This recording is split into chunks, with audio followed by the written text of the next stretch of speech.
Colombian? Oh, Pablo Escobar.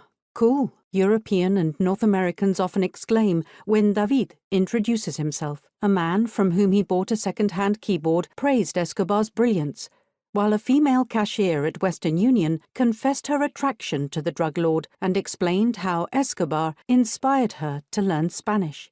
A married couple admitted to their fascination with the Netflix's popular show Narcos, through which they learned about Colombia's history. Yet others who wonder what it really was like to live in Colombia in the 1980s and 1990s amidst the well-documented drug violence that David had lived through. Casual comments and questions notwithstanding, Escobar casts a shadow over many conversations between a Colombian and someone from the global north. This is, in large part, due to Narcos, whose larger-than-life representation of Pablo Escobar has brought Colombia into the thrall of the drug lord's legend. When Katia visited Colombia for the first time, her impression of the country was colored in advance, not only by her fondness for the work of Gabriel García Márquez, whom she had read as a teenager growing up in Slovenia, but also by several seasons of Narcos that she had watched in the evenings with her partner. The guidebook she had bought before her journey invited her to visit Medellín and get to know better the life of the drug lord. Although she had studied issues of crime and global inequality for a number of years, her encounter with dark tourism in the city elicited not only discomfort but a very visceral reaction that challenged her own position as a northern media consumer and awoke the desire for a better understanding.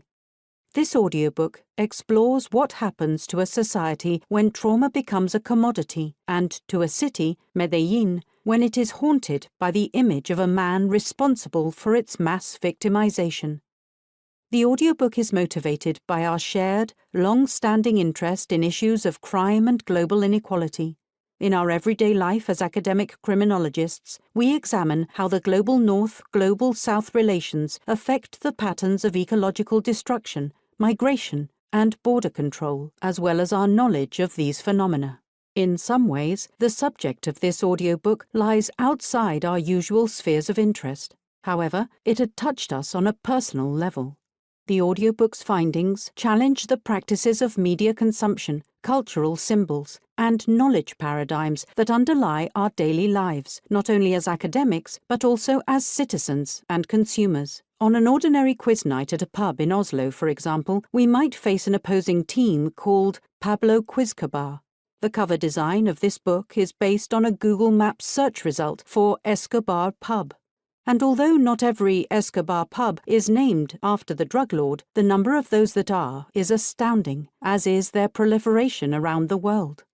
One of the aims of this audiobook is to reveal how much everyday practices open up important ethical questions. The insight that the type of show we choose to watch on television at night might impact individuals in another part of the world inspired us to embark on a project that we had no funding for.